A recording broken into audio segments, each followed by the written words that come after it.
Bueno, el tiempo pasa volando y ya se acabó Semana Santa, pero como nosotros somos seguidores de Cristo, de un Dios vivo que no está sujeto al tiempo, debemos continuar admirando su majestuosidad, estudiando su pasión y aprendiendo de todo lo que se encuentra en las Sagradas Escrituras. La vida de un cristiano es un caminar continuo, diario, permanente, dependiendo de nuestro Señor Jesús, en donde reconocemos que separados de Él nada podemos hacer. La semana pasada empezamos a estudiar todo lo que sucedió en Getsemaní y los primeros versículos que estudiamos hablamos de cómo nuestro Señor muestra su lado más humano en este huerto, donde llama a tres de sus discípulos, Pedro, Jacobo y Juan, para que lo acompañaran a orar, y él empieza a tener esa situación de pánico, de angustia, donde su alma empieza a entristecerse. Hoy nos vamos a enfocar únicamente en un versículo de lo que pasó en Getsemaní. Sin embargo, voy a leer un poquito más para tener un poquito de contexto, pero un solo versículo es nuestra base inicial del estudio de hoy. Mateo 26:39. Con base a Mateo 26:39 desarrollamos la doctrina hoy miércoles. Yendo un poco adelante, se postró sobre su rostro orando y diciendo: Padre mío, si es posible, pase de mí esta copa, pero no sea como yo quiero, sino como tú. Vino luego a sus discípulos y los halló durmiendo y dijo a Pedro: ¿Así que no habéis podido velar conmigo una hora? Velad y orad, para que no entréis en tentación. El espíritu a la verdad está dispuesto, pero la carne es débil. Otra vez fue y oró por segunda vez diciendo: Padre mío, si no puede pasar de mí esta copa sin que yo la beba, hágase tu voluntad. Vino otra vez y los halló durmiendo, porque los ojos de ellos estaban cargados de sueño. Y dejándolos se fue de nuevo y oró por tercera vez, diciendo las mismas palabras. Padre, ilumínanos, Dios, para comprender y extraer las riquezas de esta parte, de esta porción de tu escritura, que sabemos que es un acontecimiento histórico y al mismo tiempo un poder infinito que puede entrar en nuestro espíritu, penetrar en nuestra alma, discernir los pensamientos nuestros y ayudarnos a crecer en conocimiento verdadero. Amén. Lo primero que nosotros podemos encontrar, y vamos a detenernos frase por frase en versículo 39. Padre mío. Cristo estaba reflejando su lado más humano, estaba en un momento de crisis, en un momento de ansiedad, de tristeza, y aún así nunca perdió la referencia a su Padre. Nosotros aprendemos por medio de la Escritura que los nuevos creyentes pueden llamar al Padre como Abba. Es la distinción que da la Escritura. Abba es como el balbuceo del niño cuando habla a su padre, porque apenas nació en el Espíritu. Pero cuando ya nosotros tenemos un tiempo en la Escritura y hemos madurado y nuestro estómago espiritual ya está capacitado para recibir vianda, alimento sólido, nos acercamos a nuestro Padre llamándole Padre. Sabemos que es nuestro Padre, pero aún así tenemos una reverencia ante Él. Y muchas veces nosotros cometemos el error que, producto de la circunstancia que estamos atravesando, se nos olvida que debemos de acercarnos a Dios en reverencia.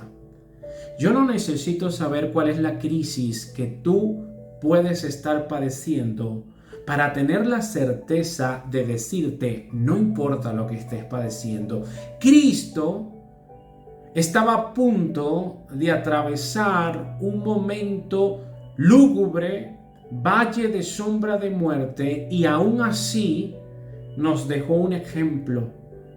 Padre mío, lo primero que puedo recomendarte es, no importa el contexto, no importa el motivo, recuerda, te estás acercando al Padre Todopoderoso, al Creador de los cielos y la tierra, al que no está sujeto al tiempo.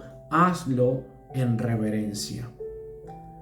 En segundo lugar, nuestro Señor Jesucristo dice, si es posible. Qué importante es esto. Aquí Cristo no decreta algo, no declara algo. Y no está mal expresar nuestras inquietudes a Dios y dudas siempre y cuando lo hagamos, insisto, en reverencia, sabiendo cuál es nuestra posición. Nosotros podemos expresar lo que creemos correcto o la petición que nosotros pensamos que puede ser la solución. Y aún así, mantener la reverencia. En la actualidad conocemos muchísimos hermanos en la fe. Fíjate lo que acabo de decir. Reconozco que son hermanos en la fe, pero hay una equivocación. Decreto en ti sanidad. Declaro prosperidad. Decreto que te vas a levantar de la cama. Esto es un abuso de poder. Dios no nos dio esta autoridad. Hágase tu voluntad. Yo puedo estar en una situación difícil, por ejemplo, una enfermedad, y puedo decirle a Dios, Señor, yo quisiera que tú sanaras a este familiar o me sanaras. Si es posible y esto no está alejado de tu voluntad, Padre, sáname. Pero yo tengo que comprender que yo soy pequeño y Dios es grande. Y que Dios muchas veces en sus pensamientos inescrutables e insondables utiliza enfermedades, crisis, situaciones difíciles y hasta la muerte para ayudarnos a crecer. Y vamos a desarrollar un poco más este tema. La semana pasada yo les hablé de un ejemplo personal que me sucedió con mi papá, que murió de cáncer hace un año. Y quiero repetir nuevamente este ejemplo enfocándolo con lo que acabamos de estudiar. Yo recuerdo que cuando ya mi padre estaba en fase final del cáncer, que mi padre me miraba con esa mirada de angustia, que los exámenes y la medicina ya no estaba funcionando y me decía desesperadamente, hijo, ayúdame, ayúdame, ayúdame. Esta desesperación era tan fuerte que me contagiaba y yo tenía una agonía y mi oración era, Señor, llévatelo. Llévate a mi padre. Y yo estaba omitiendo la reverencia y el si es posible. Porque yo prácticamente le estaba dando una orden a Dios. Llévate a mi padre. Qué equivocado estaba. Qué equivocado estás. Cuando piensas que por el padecimiento que tú estás viviendo te da el derecho y la prerrogativa de darle órdenes a Dios. No es cierto. Tuve que pedirle perdón a Dios y cuando me di cuenta que esta oración era repetitiva y no veía la respuesta, más bien mi padre se degradaba y se pegaba más al hueso, yo comprendí que yo estaba cometiendo un error. Y rearticulé mi oración. Padre, yo quisiera que el dolor de mi padre terrenal cesara. Pero si a través de esta enfermedad tú estás tratando con su vida, tú estás despojándolo de ataduras y estás ayudándolo a que él suelte estos miedos, Señor, yo te pido que no te lo lleves, Dios, hasta que termines con él. Amén. Fíjate qué diferente es esto. Y desnudo mi alma ante ti para compartir este testimonio. Y no te imaginas la paz que empecé a sentir. Al punto, ustedes saben, los que tienen tiempo siguiendo mi trabajo, que el día que murió, utilizamos su muerte en el buen sentido de la palabra para llevar bendiciones a muchas almas que estaban pasando por una situación difícil. Y cómo edificó este video para la gloria de nuestro Dios a muchos de nuestros hermanos. Si es posible, hay un dolor, una enfermedad, una situación, Señor, si es posible, pero siempre que se haga tu voluntad. Ahora, volviendo a nuestro estudio, nuestro versículo inicial, ¿qué causó en Jesucristo esta duda y esta presión? ¿Acaso fue la humillación, los señalamientos, los latigazos, el clavo, los clavos, la corona, la cruz?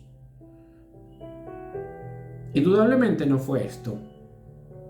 Si nosotros estudiamos la historia de la iglesia desde su nacimiento en el día de Pentecostés hasta nuestros días, vamos a encontrar que en la historia de la iglesia han existido más de 40 millones de mártires. Hermanos en la fe que han decidido entregar su vida antes que negar a su maestro. Encontramos hermanos en la fe que fueron ahorcados, decapitados, entregados a los leones para que fueran despedazados, iban a la hoguera cantando. Pregunta: ¿los seguidores de Cristo son más valientes que el propio Cristo porque ellos iban cantando y Cristo padeció esta angustia? Indudablemente no es así. Vamos a ver con la Biblia qué causó esta angustia. Mateo 26:39, nuestro estudio inicial. Yendo un poco adelante, se postró sobre su rostro, orando y diciendo: Padre mío, si es posible, pase de mí esta copa. Aquí encontramos el elemento que causaba esta tristeza, esta angustia, y que por consecuencia Cristo sudaba sangre, la copa. Jeremías 25:15 dice: porque así me ha dicho el Señor, Dios de Israel: toma de mi mano esta copa del vino del furor y haz que beban de ella todas las naciones a las cuales yo te envío, y beberán y se tambalearán y enloquecerán a causa de la espada que enviaré entre ellas. ¿Qué es la copa? ¿Qué significa? ¿Qué representa la copa? Apocalipsis 14:10. Él también beberá del vino del furor de Dios, que está preparado puro en el cáliz de su ira, y será atormentado con fuego y azufre delante de los santos ángeles y en presencia del Cordero. Si tú sigues leyendo en el libro de Apocalipsis, aparecen 7 copas que anuncian 7 juicios. La copa que no deseaba beber Jesucristo es la ira de Dios expresada en su juicio. Y ahorita vemos con facilidad multitudes que predican que Dios es amor y amor y amor. Amén. Dios es amor. Y por ser amor también es ira. Que Dios sea amor no significa que está desprovisto de ira. La Biblia habla de una ira santa de Dios contra el pecado. Y un ejemplo sencillo es: si yo amo a los niños, yo debo odiar la acción de un pederasta, porque ataca, pervierte, contamina, tuerce, trauma a un niño. Y aquí vemos la personalidad de Dios. Dios no está sin ira. Dios tiene ira, una ira santa. Y hay un error muy común al pensar de que a Cristo lo mataron los romanos. Otros piensan que a Cristo lo mataron los judíos. Ninguno de los dos poderes, ni el poder político ni el poder religioso. A Cristo lo mató su propio Padre. Esto no lo digo yo, lo dice la Biblia. Isaías 53:10. Con todo eso, Jehová quiso quebrantarlo, sujetándole a padecimiento. Ya va, ¿cómo es esto? Fue Dios quien quiso quebrantar a Cristo y lo sujetó a padecimiento. ¿Para qué? Segunda de Corintios 5:21. Al que no conoció pecado, le hizo pecado por nosotros, para que fuéramos hechos justicia de Dios en él. Cuando dice por nosotros, te involucra a ti y a mí.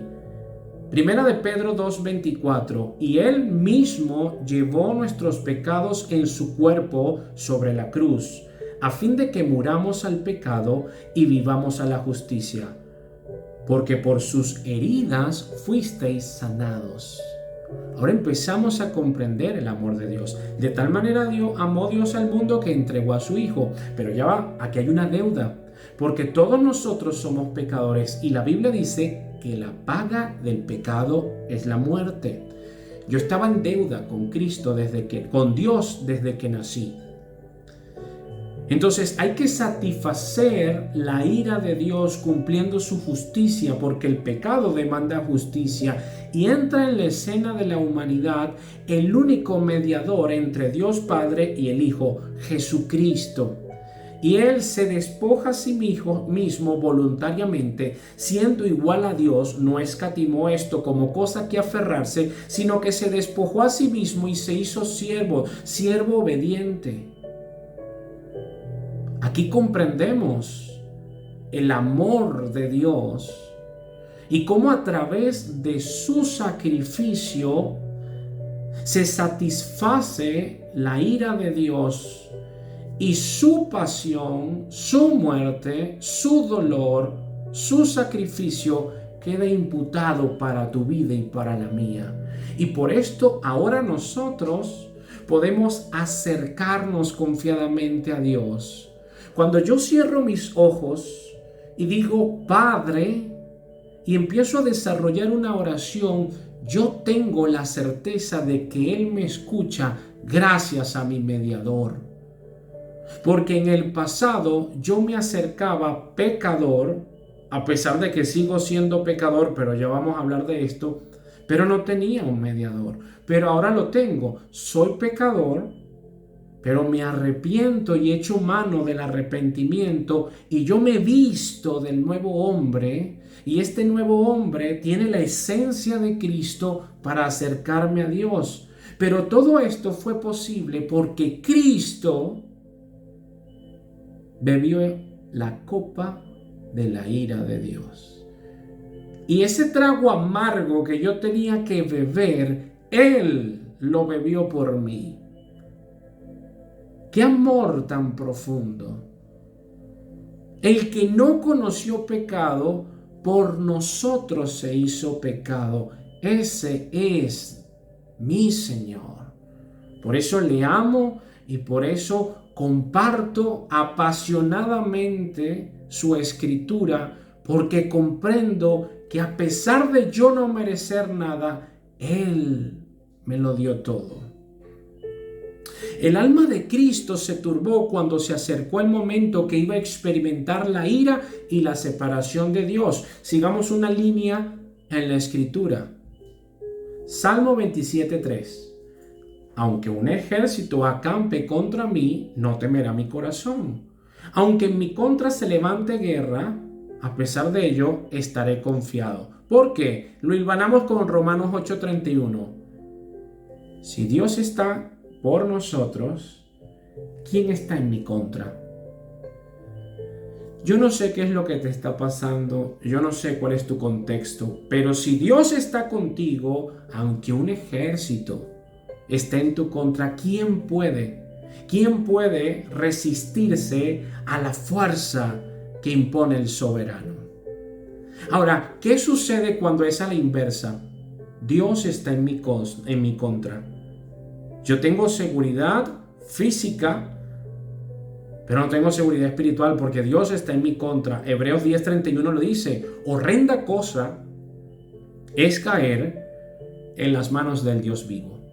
Y Cristo sabía que iba a caer en las manos del Dios vivo en la ira, que iba a experimentar la separación por amor a nosotros. Y nosotros nos preocupamos porque queremos vivir, porque queremos sanidad, porque queremos prosperidad y no entendemos que en cualquier momento vamos a morir. Y debemos de preocuparnos es por caer en las manos del Dios vivo en pecado. Yo tengo que preocuparme de cuidar mi salvación con temor y temblor, como dice la Biblia. ¿Para qué? Para que cuando vengan las tribulaciones, una guerra o un ejército acampe en mi contra, no temeré, yo estaré confiado, porque si Cristo está conmigo, ¿quién estará en mi contra? Y no al revés.